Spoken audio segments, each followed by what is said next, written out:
Assalamualaikum warahmatullahi wabarakatuh.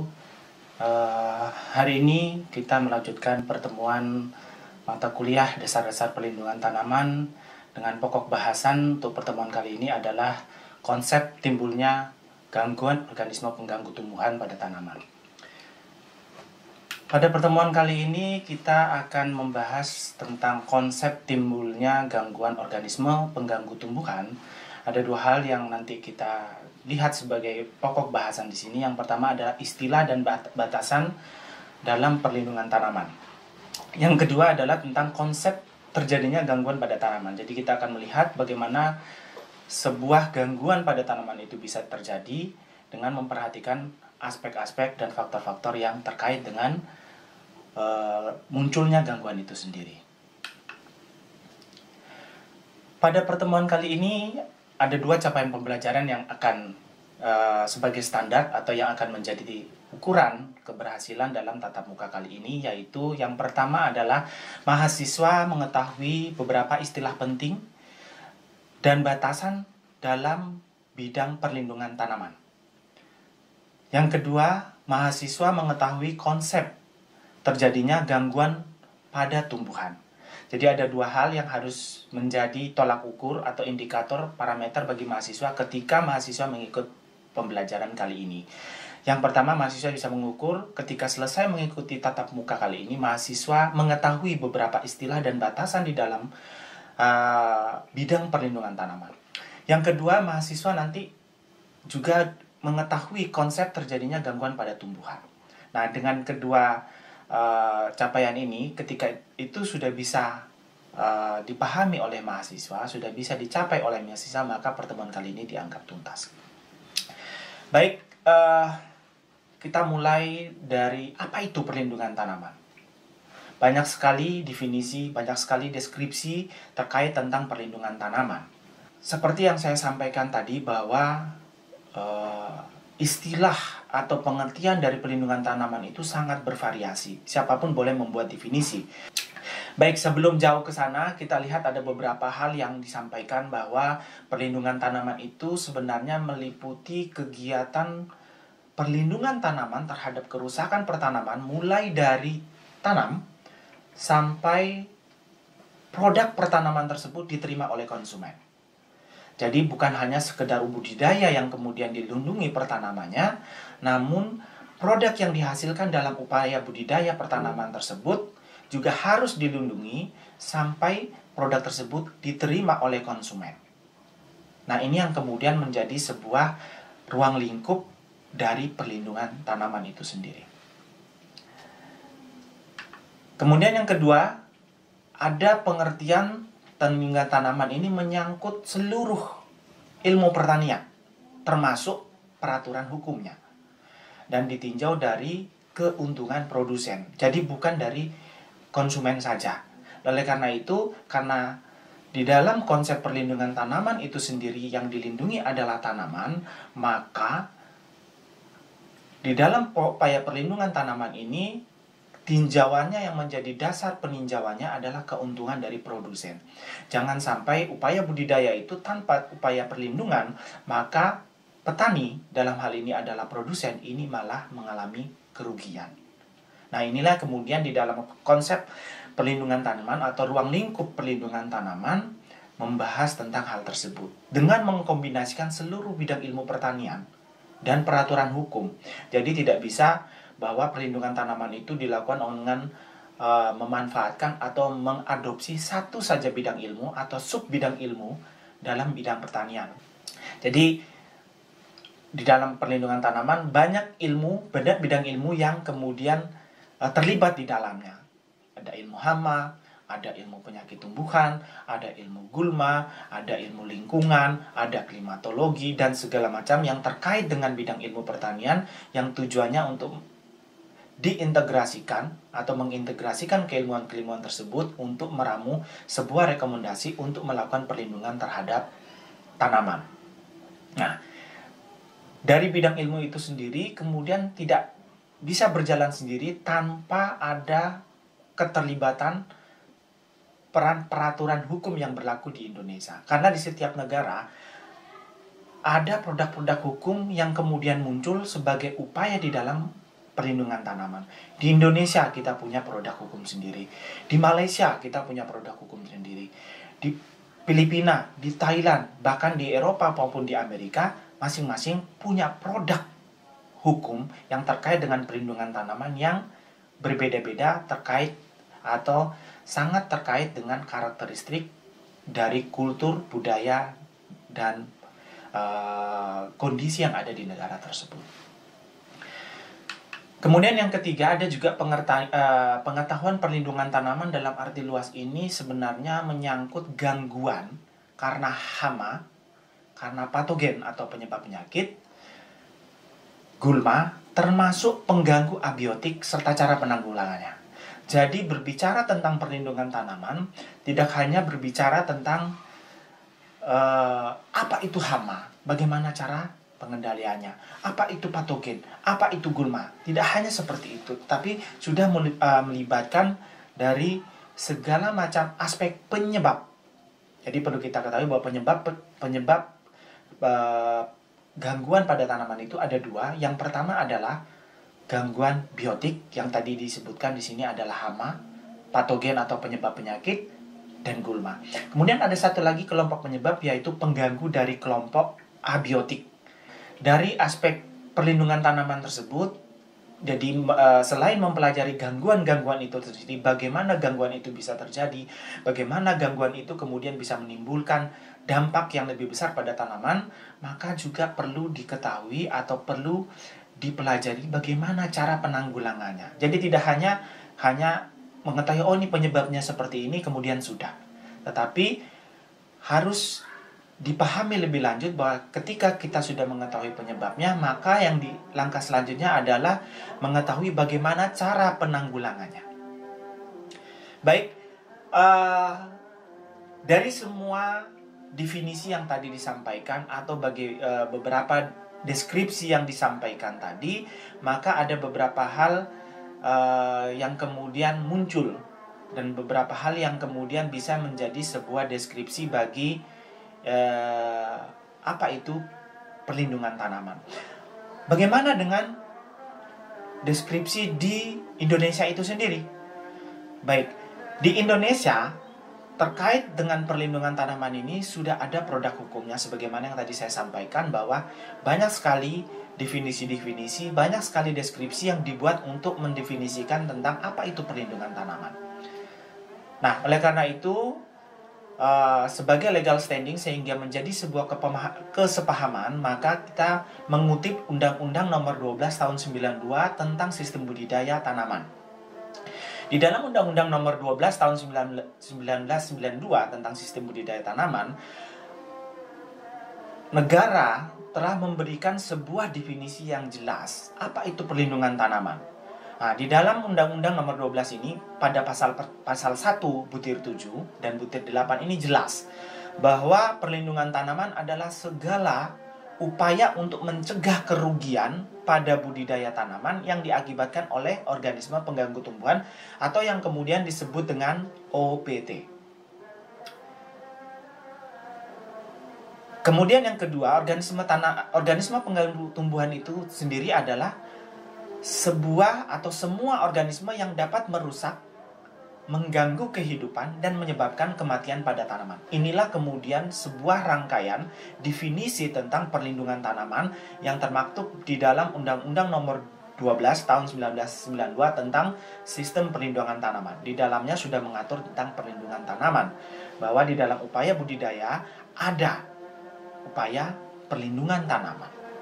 Yang perlu ditegaskan di sini bahwa jelas bahwa di dalam Undang-Undang Nomor 12 ini perlindungan tanaman adalah segala upaya untuk mencegah kerugian. Nah, ini ada satu konsep yang perlu digarisbawahi adalah upaya mencegah kerugian. Seperti pada pertemuan sebelumnya bahwa dikatakan bahwa di dalam perlindungan tanaman itu bukan ditujukan untuk meningkatkan keuntungan, meningkatkan kualitas, meningkatkan keuntungan dari hasil produksi, tetapi yang dilakukan dalam konsep perlindungan tanaman itu sendiri adalah mencegah kerugian. Jangan sampai keberadaan dari organisme pengganggu tumbuhan ini menyebabkan kerugian akan bertambah besar, sehingga ada upaya perlindungan tanaman yang dilakukan untuk menekan jangan sampai kerugian ini bisa terjadi pada tanaman. Jadi bukan upaya perlindungan ini tujuannya untuk agar petani hasil upaya budidaya ini menghasilkan hasil yang lebih tinggi. Bukan, tetapi di dalam konsep perlindungan tanaman, tujuan implementasi dari perlindungan tanaman adalah untuk mencegah jangan sampai kerugian yang diakibatkan oleh OPT atau organisme pengganggu tumbuhan ini bisa terjadi pada tanaman budidaya. Dan apabila itu bisa terjadi, maka kerugian ini bisa ditekan sehingga kerugian secara ekonomi lebih besar itu tidak bisa terjadi. Nah, inilah konsep di dalam upaya perlindungan tanaman. Lebih lanjut, pemerintah kemudian mengeluarkan PP, Peraturan Pemerintah Nomor 6 Tahun 1995, khusus tentang perlindungan tanaman. Nah, dua peraturan dasar hukum ini kemudian menjadi payung hukum untuk teknik-teknik atau upaya budidaya, termasuk di dalamnya upaya-upaya perlindungan tanaman di Indonesia. Sehingga apapun yang dilakukan, semua masuk pada koridor hukum. Sebagaimana yang tadi di deskripsi, bahwa perlindungan tanaman itu semua bidang ilmu pertanian termasuk di dalamnya adalah produk hukum. Baik, kita lanjutkan. Oleh karena itu jelas sekali bahwa upaya perlindungan tanaman yang dilakukan di dalam sistem budidaya tujuannya adalah untuk mendapatkan pengembalian ekonomi atau keuntungan yang optimal dengan kerusakan lingkungan yang minimal. Jadi bukan upaya pengendalian ini tujuannya bukan untuk menciptakan keuntungan lebih besar, bukan. Tetapi untuk mendapatkan pengembalian ekonomi yang optimal dengan kerusakan lingkungan yang minimal. Karena kita tahu bahwa di dalam konsep, di dalam budidaya, tidak bisa dipungkiri lagi bahwa pasti ada organisme pengganggu tumbuhan atau gangguan yang terjadi.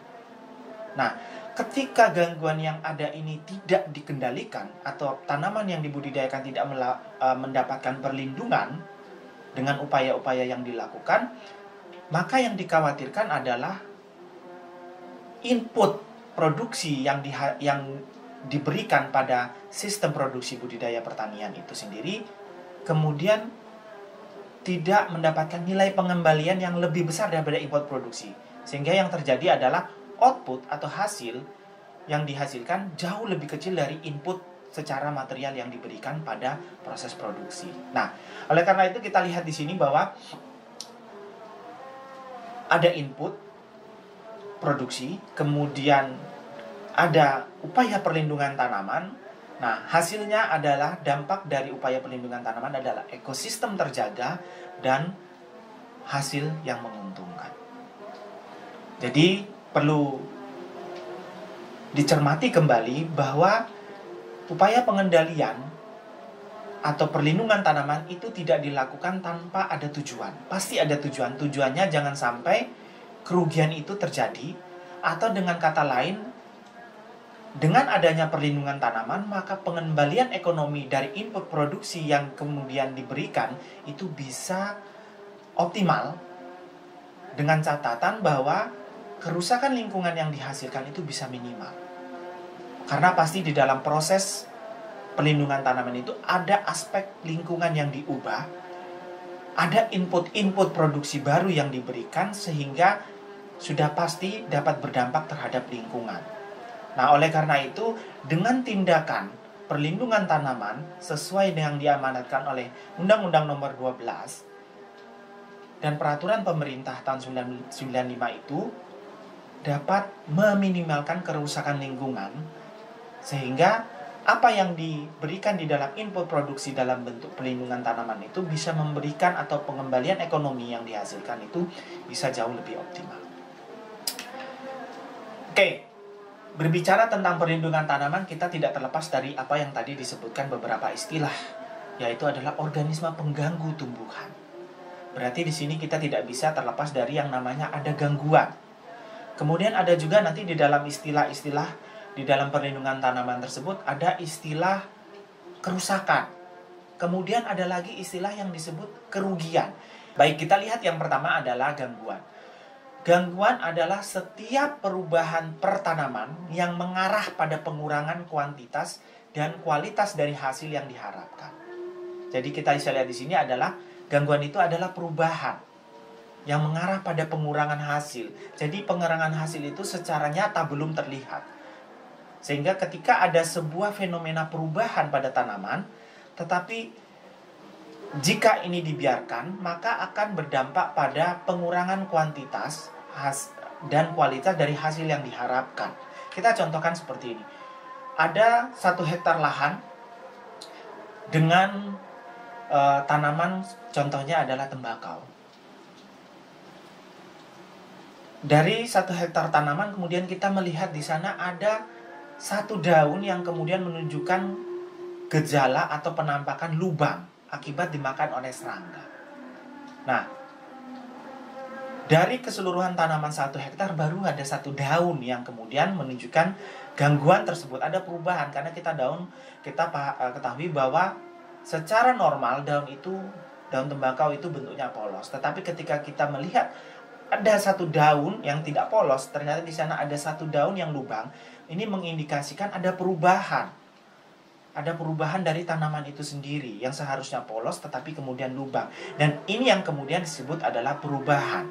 Nah, apabila perubahan yang terjadi ini karena di lubang yang disebabkan oleh serangga yang melakukan aktivitasnya kemudian menyebabkan lubang, ini ketika dibiarkan maka lubang ini akan bertambah banyak, bahkan bisa menyebar atau bisa berdampak pada keseluruhan tanaman.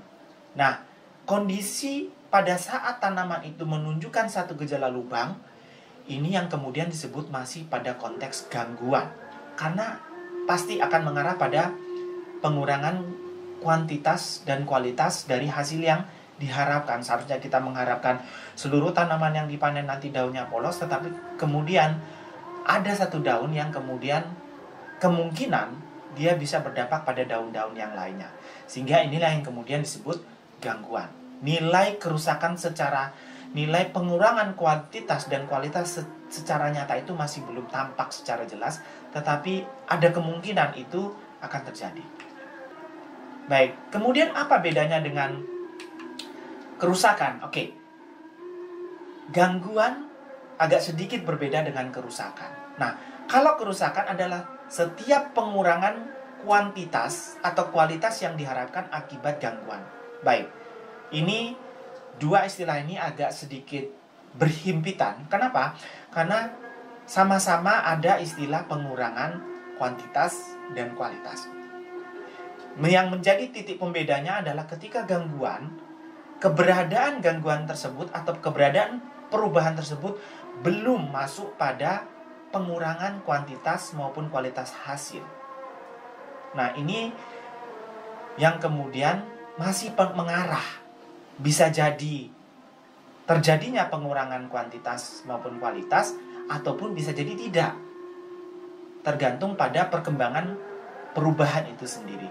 Tetapi ketika pada sebuah pertanaman kemudian di situ sudah terlihat secara nyata bahwa ada pengurangan kualitas dan kuantitas dari upaya budidaya atau upaya dari pertanaman atau budidaya tanaman yang dilakukan dari hasil produksinya, maka ini sudah bisa dikategorikan sebagai sebuah kerusakan. Sebagai contoh, di lahan kedelai sudah menghasilkan polong, kemudian polong tersebut kita melihat ada beberapa gejala, ada gangguan-gangguan terjadi, ada perubahan. Polong yang biasanya berwarna hijau mulus, kemudian polong tersebut tampak ada bercak-bercak berwarna hitam yang tidak merata. Nah, polong dengan kondisi perubahan seperti itu sudah pada kategori berkurangnya kualitas. Kenapa? Kita lihat contohnya adalah kedelai edamame dengan kondisi seperti ini. Kedelai edamame dengan kondisi polong dengan bercak ini sudah masuk pada grade kualitas tertentu, sehingga sudah jelas bahwa ketika dipanen produk tersebut menghasilkan kualitas yang rendah. Kemudian istilah selanjutnya adalah kerugian. Nah, kerugian ini sebenarnya merupakan sebuah istilah umum yang biasa dipakai untuk akibat sosial dan ekonomi. Jadi ada gangguan, kemudian kerusakan, kemudian ketika kerusakan itu sudah diketahui dampaknya secara nyata, baik secara sosial dan secara ekonomi, ada nilai rupiah yang dihasilkan, ada dampak sosial yang kemudian ditimbulkan, ini yang kemudian disebut adalah sebuah kerugian. Baik, ada gangguan, ada kerusakan, ada kerugian. Nah, dari keseluruhan, semua itu berawal dari adanya gangguan. Berbicara tentang gangguan, maka tidak terlepas dari macam-macam pengganggu. Sebagaimana tadi disampaikan di dalam Undang-Undang Nomor 12 Tahun 1992 tersebut, bahwa ada istilah organisme pengganggu tumbuhan. Nah, oleh karena itu, coba kita lihat bahwa ada beberapa tipe pengganggu. Yang pertama, ini hubungannya nanti dengan gangguan, kerusakan, dan kerugian. Baik, kita lihat. Pengganggu adalah setiap faktor yang menyebabkan gangguan. Jadi semua faktor di dalam sistem budidaya pertanian yang mengakibatkan gangguan pada budidaya tersebut atau yang menyebabkan gangguan pada tanaman budidaya tersebut, inilah yang kemudian disebut sebagai pengganggu. Jadi semua faktor. Nah, faktor ini kemudian dibagi menjadi dua, yaitu faktor biotik dan faktor abiotik. Jadi saya tegaskan kembali bahwa pengganggu di dalam sistem budidaya pertanian tersebut dibagi menjadi dua. Ada pengganggu yang sifatnya pengganggu biotik atau yang berasal dari makhluk hidup, dan pengganggu yang sifatnya abiotik, non makhluk hidup, atau faktor-faktor bukan dari makhluk hidup. Kita lihat di sini biotik adalah jasad hidup, jasad pengganggu yang hidup. Saya contohkan adalah serangga hama, tungau, mikoplasma, virus, bakteri, cendawan. Ini yang kemudian disebut kelompok-kelompok biotik. Nah, pengganggu-pengganggu dari kelompok biotik ini adalah kelompok yang merupakan organisme hidup yang dapat berkembang secara mandiri. Kemudian ada dari kelompok abiotik, yaitu kelompok pengganggu yang tidak hidup. Nah, contohnya adalah dari tanah, kemudian kesalahan bercocok tanam, resiko cuaca, lingkungan, dan lain sebagainya yang bukan merupakan organisme hidup. Saya contohkan di sini pengganggu dari kelompok tanah adalah kesesuaian lahan itu sendiri. Lahan yang biasa digunakan yang cocok untuk budidaya tanaman padi, maka apabila digunakan untuk bercocok tanam tanaman kopi, ini akan menyebabkan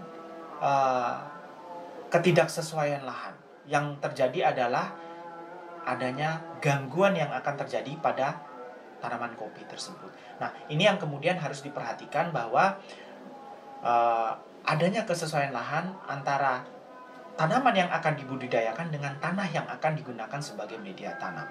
Inilah yang kemudian menjadi kelompok-kelompok pengganggu dari kelompok abiotik. Yang menjadi pertanyaan adalah apakah sebuah perubahan pada tanaman yang terjadi akibat adanya pengganggu, apakah selalu berdampak pada kerugian? Nah, ini merefer kepada istilah dari gangguan itu sendiri. Kenapa perubahan yang kemudian mengarah? Nah, mengarah ini bisa jadi iya, bisa jadi tidak. Oleh karena itu kita lihat, sebagai salah satu contoh adalah kasus pada gambar berikut, yaitu bunga tulip. Nah, pada bunga tulip yang tanpa adanya gangguan atau tanpa adanya pengganggu atau perubahan pada bunga tulip akan menunjukkan bunga tulip dengan corak yang polos. Misalnya, bunga tulip dengan warna merah, maka seluruh mahkota daunnya berwarna merah.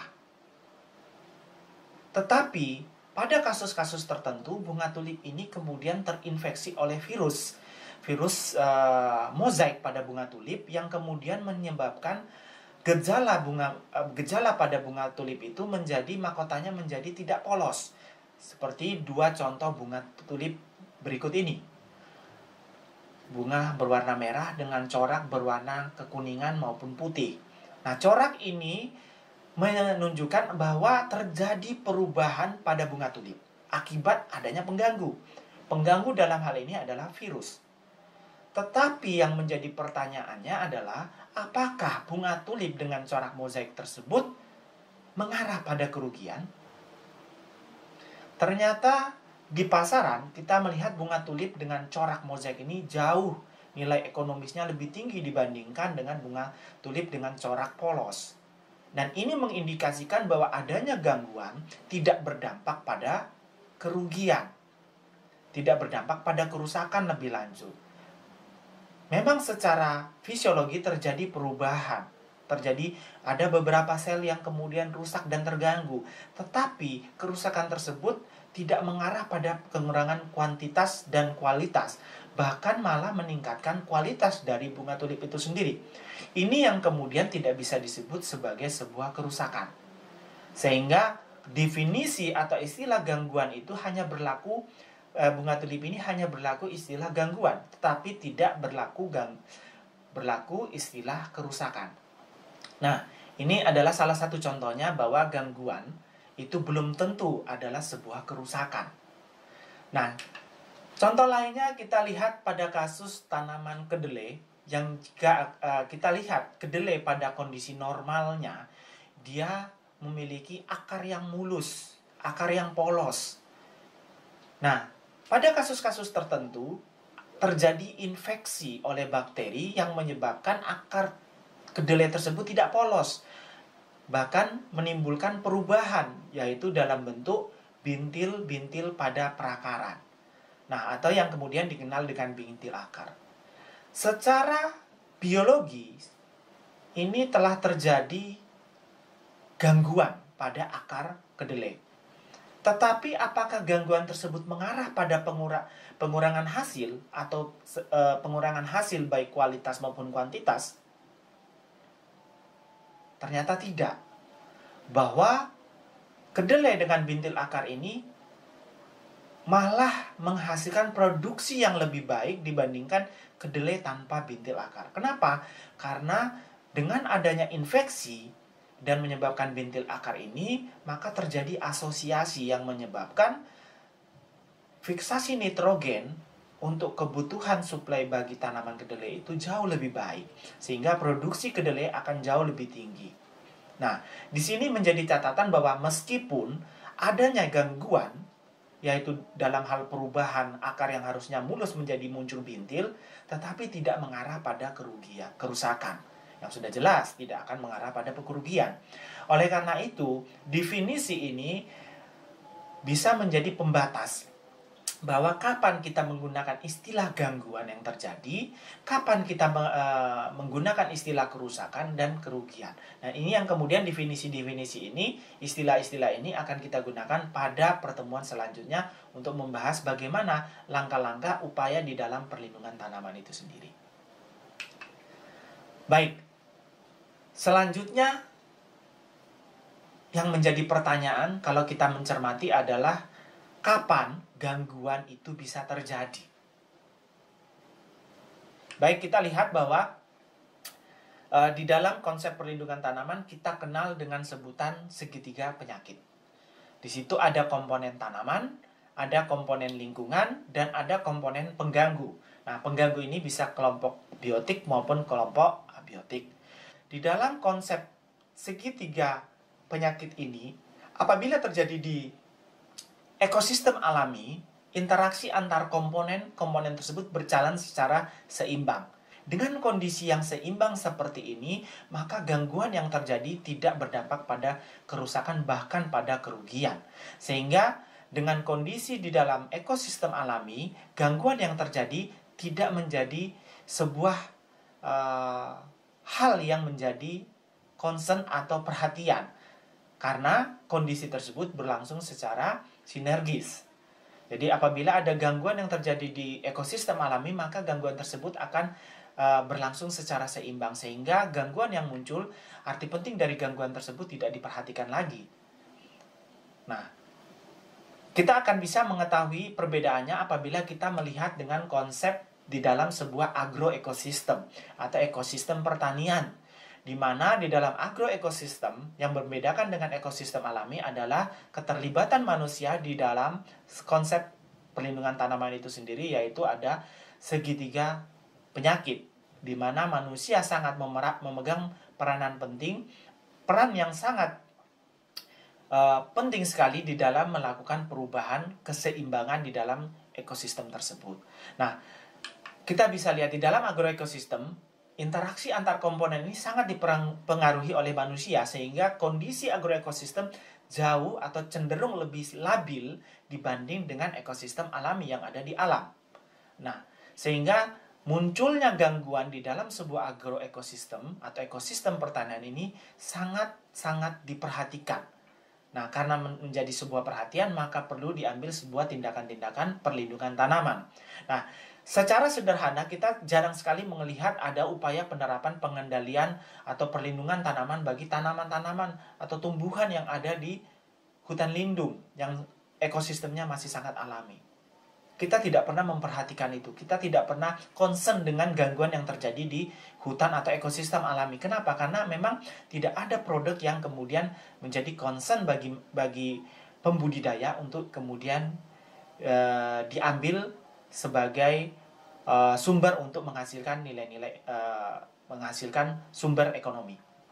Tetapi di dalam agroekosistem ini menjadi perhatian. Kenapa? Karena tanaman yang dibudidayakan ini yang kemudian nanti perlu mendapatkan perlindungan sehingga hasilnya bisa memberikan nilai ekonomi bagi pembudidaya. Nah, oleh karena itu ada dua hal yang harus kita perhatikan. Kapan gangguan itu bisa muncul? Oke, yang jelas pada saat ada pengganggu. Tetapi kapan pengganggu itu bisa kemudian memunculkan sebuah gangguan? Maka kita lihat dari konsep-konsep yang ada. Oke, baik, kita coba lihat sini ada dua contoh, dua gambar. Gambar yang sebelah kiri adalah ekosistem alami, yang di sebelah kanan adalah gambar tentang agroekosistem. Kita lihat di sini dua hal yang sangat berbeda. Dua gambar yang sangat berbeda, sangat nyata. Di sebelah kiri banyak sekali biodiversitasnya, tanaman kita tidak tahu tanaman mana yang menjadi concern kita, sehingga ketika ada gangguan pada satu tanaman itu tidak menimbulkan sebuah concern tersendiri atau perhatian. Tetapi apabila kita lihat di sebelah kanan, ini adalah contoh adalah budidaya tanaman kacang tanah, yang menjadi concern kita adalah kacang tanah. Apabila ada kacang tanah kemudian mengalami gangguan, maka gangguan tersebut akan menjadi concern bagi petani untuk kemudian diambil tindakan-tindakan yang nantinya terkait dengan perlindungan tanaman. Inilah contoh antara agroekosistem dengan ekosistem alami, kaitannya dengan munculnya gangguan. Baik, kembali, kapan gangguan itu muncul? Kapan pengganggu itu bisa menyebabkan sebuah gangguan? Kita kembali pada konsep tadi, yaitu ada konsep segitiga penyakit. Di situ ada tanaman, kemudian ada lingkungan, dan ada pengganggu. Nah, yang pertama kita melihat dari aspek hubungan antara tanaman dengan pengganggu. Nah, hubungan tanaman dengan munculnya gangguan. Nah, kapan sebuah tanaman dia kemudian akan berpengaruh nyata terhadap munculnya gangguan? Nah, di dalam konsep perlindungan tanaman, di dalam konsep kejadian gangguan, bahwa hubungan tanaman ini dengan munculnya gangguan ini sangat terkait erat dengan status dan sifat ketahanan dari tanaman. Apabila pada sebuah lahan budidaya, tanaman yang kita tanam dengan status ketahanan yang kemudian status tanamannya atau benihnya membawa bibit penyebab penyakit, kemudian atau sudah terkontaminasi dengan penyebab-penyebab penyakit, kemudian selanjutnya benih tersebut memiliki status ketahanan yang rendah, maka ketika kita tanam di lahan budidaya di dalam sebuah agroekosistem, di situ ada manusia yang kemudian melakukan upaya budidaya menanam di lingkungannya dengan kondisi yang sama stabilnya dengan kondisi lingkungan yang tetap tidak berubah, maka yang terjadi adalah tanaman akan kemudian dengan mudah mengalami gangguan. Nah, sebagai contoh, tanaman tembakau yang rentan akan lebih mudah diserang oleh pengganggu daripada tanaman tembakau yang tahan. Atau misalnya kita menanam tanaman tembakau dari benih dari benih yang ternyata benih tersebut sudah membawa bibit virus, mozaik misalnya. Sehingga ketika ditanam, otomatis pada tanah yang sama, maka benih ini akan berkembang, kemudian gejala itu secara otomatis akan berkembang juga karena sudah ada virusnya di dalam. Atau tembakaunya itu rentan ketika kita tanam, kemudian ada faktor lingkungan lainnya, yaitu contohnya pengganggu biotik datang menyerang, dia akan lebih mudah untuk terserang. Kenapa? Karena tembakau tersebut rentan. Berbeda kalau kita tanam tembakau yang tahan atau benih yang sehat. Ketika ditanam, maka tanaman ini jauh lebih baik tumbuhnya dibandingkan dengan tanaman yang ditanam dengan status dan sifat ketahanan yang rendah atau yang rentan.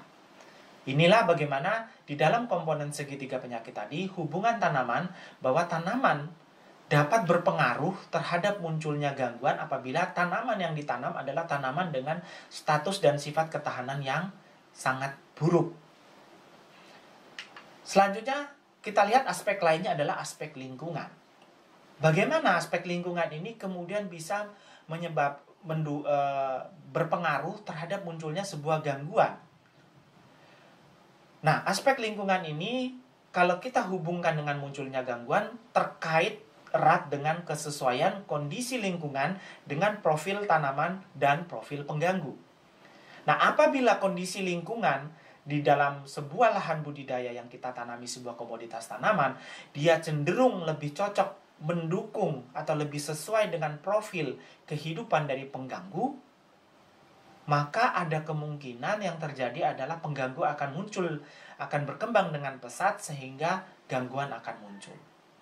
Sebaliknya, apabila kondisi lingkungan yang ada di lahan budidaya itu cenderung lebih mendukung profil daripada tanaman yang dibudidayakan dan tidak mendukung dari perkembangan dari pengganggu, maka kecenderungan yang terjadi adalah tanaman akan tumbuh dengan baik karena faktor lingkungan sangat mendukung dari perkembangan tanaman itu sendiri. Sehingga gangguan tidak akan muncul. Ini adalah hubungan antara lingkungan dengan munculnya gejala. Jadi sebagai contoh, kondisi lingkungan yang sesuai untuk tanaman cenderung lebih sedikit gangguan dibandingkan dengan kondisi lingkungan yang cenderung lebih pro kepada pengganggu daripada pada lingkungan. Ini akan lebih munculnya gangguan. Baik, yang terakhir adalah hubungan antara pengganggu dengan munculnya gangguan. Nah, dari aspek pengganggu itu sendiri, kaitannya dengan munculnya gangguan adalah tingkat keganasan atau dari virulensi dari pengganggu itu sendiri. Kita menanam tanaman yang sama, kemudian lingkungan ini sangat mendukung, misalnya perkembangan dari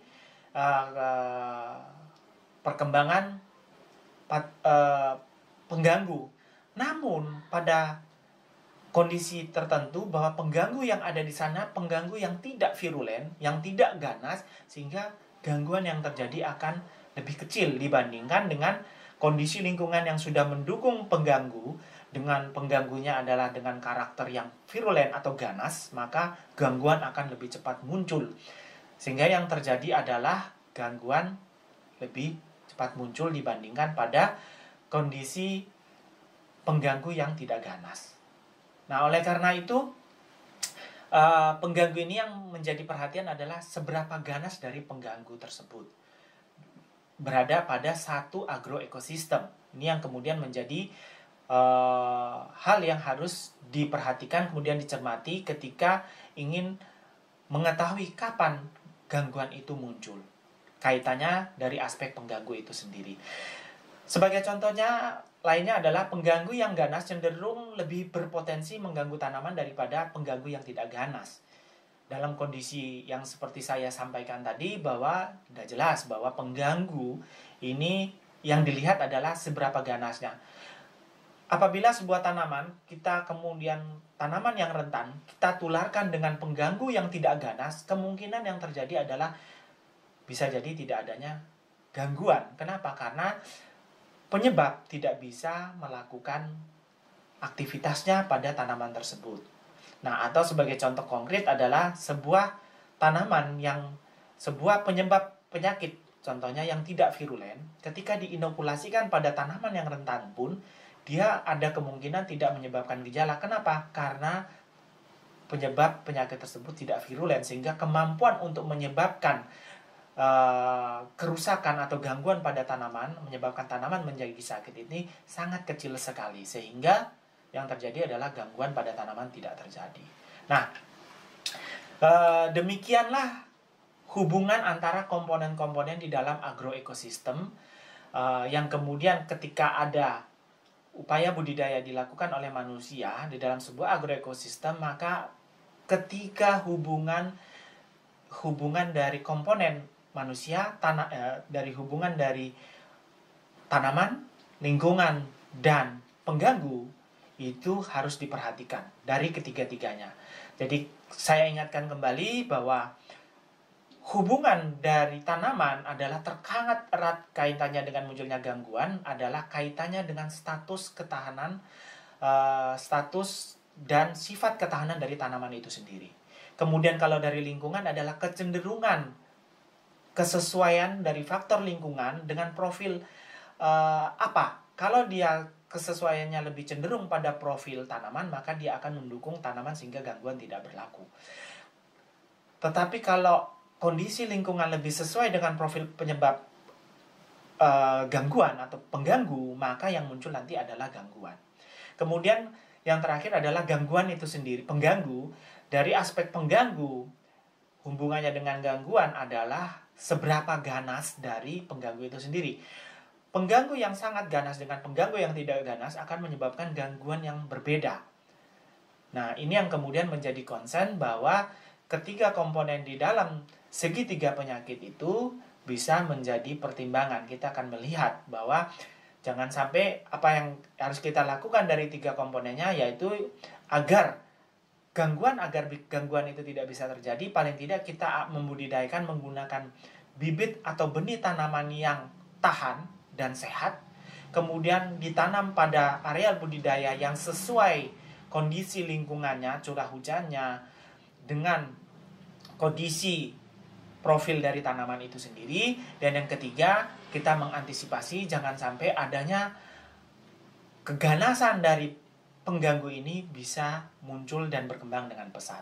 Sehingga dengan perhatian tiga hal ini yang hanya bisa dilakukan oleh komponen tambahan di dalam agroekosistem, yaitu manusia, maka gangguan besar kemungkinan tidak dapat terjadi pada lahan budidaya. Baik, saya kira demikian pertemuan kali ini kaitannya dengan materi perkuliahan dasar-dasar pelindungan tanaman dengan topik